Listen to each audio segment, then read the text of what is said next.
welcome back to another episode of Spill the Tea. Jadi hari ini kita kedatangan bintang tamu spesial yaitu Wirya Wiranata sebagai Ketua Umum PPT Guangzhou periode 1 2022. Hai Kak Wirya, apa kabar nih? Halo Siel, kabar gue baik banget. Gimana kabar lu? Gimana? Baik, sehat juga kok. Cuman agak boring sih akhir-akhir ini. Kan pandemi nggak bisa kemana-mana. Yalah, pandemi mau ngapain? Biasanya kita paling dari rumah, online, school, semua dari rumah sih, rata-rata ya. Iya, jadi hopefully sih tahun depan udah bisa balik ke Cina ya, jadi bisa kuliah secara offline. Nah, ngomong-ngomong soal balik ke China nih, katanya kan rencananya tahun depan tuh udah bisa Ya, balik. Jadi aku mau nanya nih ke Kak Wirya, amin.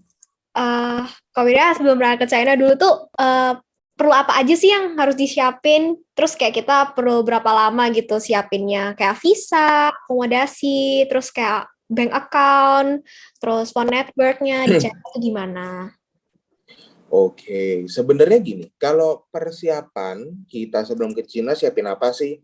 Biasanya pertama kita ngomong satu lah ya, visa. Visa ini pastinya kita perlu yang namanya surat dari kuliah kita, letter, di mana dia rekomendasiin kita untuk apply visa. Nah, kalau kita ada recommendation letter dari kuliahan kita di China, nanti dia akan saya lewat email biasanya, itu akan jauh lebih mudah untuk apply kuliah karena untuk apply visa karena jauh lebih enak dan lebih simpel, dan kita juga nggak ditanya-tanya banyak hal deh, karena biasanya juga apply visa ini serunya di mana, mudahnya di mana. Mudahnya adalah kalau kamu ikut yayasan atau kamu ikut mandiri pun biasanya akan digabung sama teman-teman yang lain, jadi kita bakal dibarengin. Ada beberapa seperti itu, ada yang memang pribadi apply. So kalau pribadi apply agak lebih sulit sih kalau untuk visanya. Lebih sulit lah daripada gerombolan. Nah, oke. Kalau accommodationnya gimana? Accommodationnya tergantung setiap masing-masing universitas. Kalau misalnya kita di Guangzhou ada apa sih? Misalnya yang paling mungkin teman-teman tahu ada Huawan. Nah, Huawan ini full accommodation. Jadi semuanya dibayarin. Jadi itu dibayarin, kamarnya dibayarin segala macam, maybe, tapi yang kita bayar itu apa? Yang kita bayar itu adalah listrik, air, ya paling nggak seberapa dibandingkan kamu sewa. Atau kalau kamu mau tinggal di luar juga it's okay, dan itu sangat diperbolehkan. Tapi yang univ lain gimana? Ada yang bayar seperti GNU, dan lain-lain, itu ada juga yang bayar sendiri. Jadi itu kembali kebijakan unit masing-masing. Jadi teman-teman kalau misalnya nih cari accommodation-nya, teman-teman harus nyari dengan jelas di sini itu akomodasinya apa aja. Karena biasanya selain Senghofe atau uang kehidupan sehari-hari itu adalah suatu beasiswa, biasanya dia ada akomodasi lainnya gitu. Atau mungkin kalau kamu berprestasi, kamu juga dapat gitu.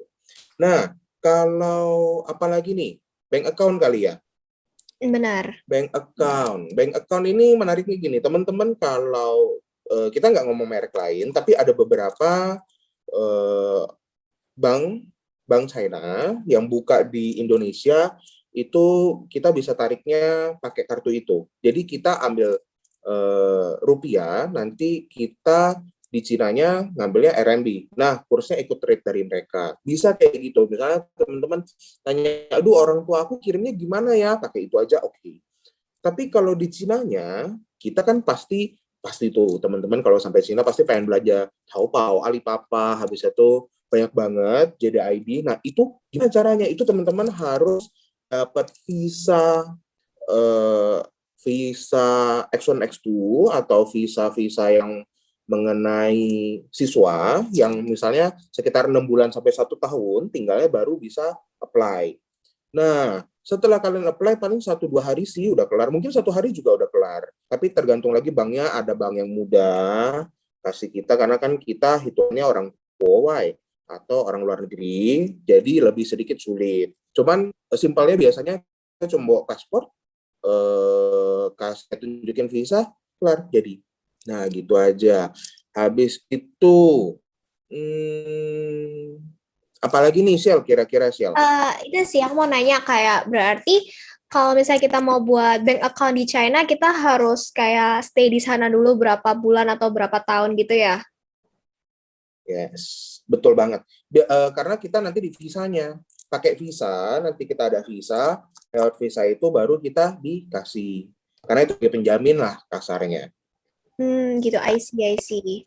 Nah, untuk ini kita kan semua tahu nih, di China tuh networknya beda kan sama negara-negara lain kayak butuh VPN atau apa segala macam. Itu di sana tuh ntar kita perlu apa aja gitu buat phone networknya.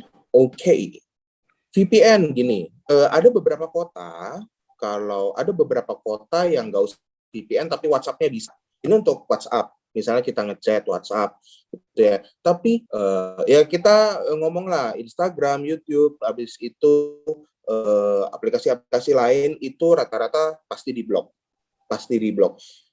Kecuali kuliahan kamu provide wifi-nya sudah dipluskan VPN. Jadi wifi-nya memang sudah dikonekkan ke VPN dan kamu tinggal browsing. Nah, itu ada yang seperti itu. Ada kuliahan yang memang provide kita. Kalau enggak, biasanya sih kita sih biasa pakai VPN gratis. Ya pasti VPN gratis kurang bagus ya, karena kan di sana pasti suka putus sendiri, atau bisa beli, bisa sewa. Nah, biasanya sih banyak kan yang sewa, karena jauh lebih enak sewa, paling setahun berapa, paling 6 bulan berapa, dan itu kita searching juga enak, karena kan kita pasti sering banget tuh buka Instagram, YouTube. Nah, jadinya kan ini semua di blok. Yang buka apa sih? Yang buka pasti rata-rata TikTok China, Weibo, WeChat, seperti itu, atau QQ. Nah, itu semua buka, dan itu tidak perlu VPN. Nah, biasanya kalau kita ngobrol sama dosen atau sama teman-teman Cina, biasanya kita pakai itu sih. Kalau Instagram jarang lah. Jadi mereka pun orang-orang China juga jarang ya punya akun Instagram, akun YouTube gitu-gitu ya. Jarang, jarang. Biasanya artis-artis sih. Artis pun nggak tentu semuanya. Ya sih bener banget, soalnya kayak cari Instagram juga jarang ya ada artis China yang punya Instagram Hmm, account gitu. nggak semua. Nah, terus Kak Wirya kapan hari waktu berangkat ke China ini bawa barang apa aja sih dari Indo? Kayak banyak kan teman-teman aku yang berangkat ke luar negeri tuh bawa Indomie atau mie instan atau barang-barang dari Indo kayak guling gitu-gitu. Gini, di sana kalau kalian memang sangat kangen dengan masakan Indo, ini sedikit tips. Kalian tuh datang ke China tidak perlu ke Tiongkok, tidak perlu bawa bantal, guling, nggak usah. Beli di Taobao, beli di QQ, segala macam pasti ada. Kita langsung beli Apa ya? saja, gampang dan jauh lebih murah dan jauh lebih bagus kualitasnya. To be honest, jauh lebih bagus. Dan teman-teman tenang aja. Nah, yang kalian perlu bawa apa? Pada bawa pasti surat-surat kalian, seperti nanti ada ijazah, terus nanti juga ada keterangan-keterangan, terus kayak misal kita transkrip nilai ke bahasa Inggris atau Mandarin, itu juga penting. Nah, yang paling penting adalah kalian bawa bumbu dari Indonesia, karena tidak ada di sana. Adalah di Guangzhou masih dapat, tapi ya satu dua lah, nggak semuanya dapat. Ya paling kecap bango dapat, kapal api dapat, Indomie Indonesia dapat. Beda ya, ada Indomie Indonesia, ada Indomie lagi yang dari China-nya langsung. Nah, itu sih kata teman-temanku sih jauh. Dan aku sendiri juga merasa jauh lah, mending kita bawa bumbu sendiri dari Indonesia kayak kunyit, jahe, dan lain-lain. Jauh lah. Jadi kita kayak harus bawa misalnya sambel gitu-gitu dari Indo ya. Wajib, wajib. Itu sih penting sih. Kalau enggak bakal makan cabai kamu selama 1 tahun di sana. Waduh, teman-teman diingat ya. Jadi kalau mau ke China jangan lupa buat bawa sambal, kecap, dan teman-temannya. Terus nih, Kak Wirya waktu pertama kali sampai di China, apa sih hal pertama yang Kak Wirya lakuin? Karena ada beberapa teman juga yang sampai ke China harus lapor ke polisi atau gimana gitu. Oke, nyampe ke China, oke, kita pelan-pelan ya. Nyampe ke China apa yang kita lakukan? Biasanya, ini di luar turun pesawat dan lain-lain ya. Biasanya itu kalau aku bakal cepet-cepet nyari kartu SIM. Kartu SIM, provide SIM, karena setiap kota beda. Malahan terkadang, fun fact, misalnya kartu kamu nih, kamu bikinnya di Guangzhou. Terus kamu jalan-jalan ke Beijing, kartu kamu itu hitungannya udah bukan lokal lagi. Kalau di Jakarta nih, misalnya di Indonesia kita pakai SIM A, kita sampai Sampai Makassar pun pakai SIM itu nggak masalah gitu loh. Tapi di China belum tentu gitu loh. Ada kota yang provide, ada kota yang nggak provide gitu. Nah, jadi biasanya aku akan beli kartu SIM dulu. Nah, biasanya untuk mahasiswa tuh banyak paket. Ya misalnya waktu itu aku 2 tahun, 2 tahun 200 RMB, ya kursnya 2.200 berarti sekitar 440.000. Tapi sebulannya dapat 50 GB. Jadi selama 2 tahun, 1 bulannya kamu dapat 50 GB provide internet. Dan itu jauh lebih worth it sih kalau dibandingin dengan provider di Indonesia ya. Tapi memang itu khusus untuk mahasiswa luar negeri biasanya gitu sih. Tapi kalau misalnya kamu ke toko-toko nih, kayak misalnya dia ada buka toko ABCDE gitu ya, di toko-toko di mallnya, di mall Guangzhou. Nah, itu sih terkadang kamu susah dapat beasiswanya, susah dapat beasiswa SIM-nya. Jadinya kalau misal sekolah kamu buka nih, kita dijual SIM, datengin aja, cari aja. Di sana udah bagus banget.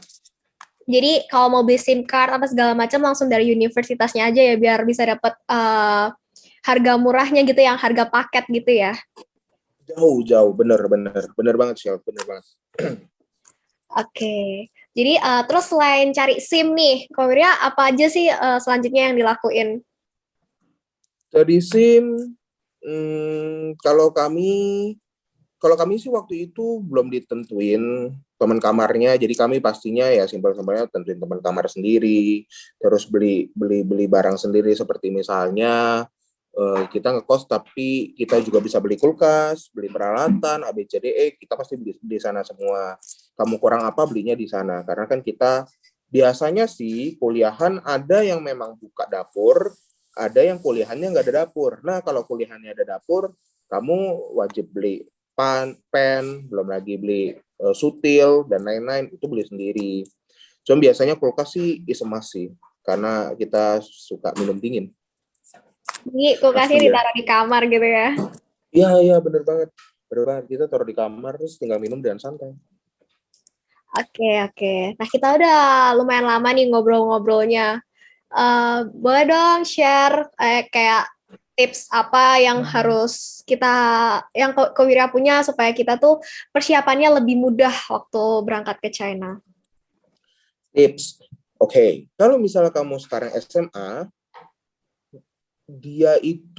kamu itu harus persiapin satu, yaitu setiap surat yang kamu punya, ijazah, semua nilai, kamu transkrip ke bahasa Inggris secepatnya. Dan kamu kalau misalnya udah pasti nih kamu diterima, langsung medical check up. Kenapa? Karena sampai Cina kamu harus medical check up. Nah, medical check up itu biasanya sih dadakan. Kayak misalnya aku 1 minggu lagi atau 3 hari lagi dari Cinanya minta track record medical check up. Nah, itu biasa kan mepet banget. Belum lagi terkadang nanti Indonesia kena Sabtu Minggu, kena tanggal merah. Nah, di sana nggak mengenal itu. Jadi jadinya kita kena buru-buru. Jadi kalau udah dapat langsung medical check up aja, kalau udah di ACC.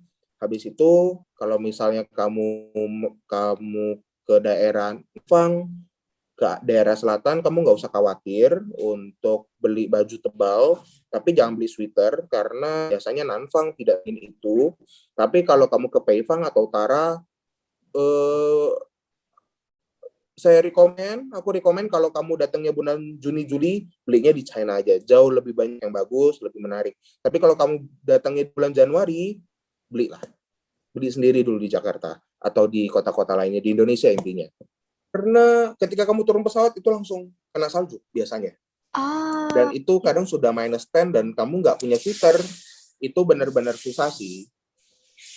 Benar. Oke guys, sekian tips dari Kowirya dan Kowirya juga udah sharing banyak tentang persiapan apa aja yang harus kita siapin nih sebelum berangkat ke China. Thank you banget Kowirya udah sharing. See you on the next video. Bye. Yes, thank you. Bye.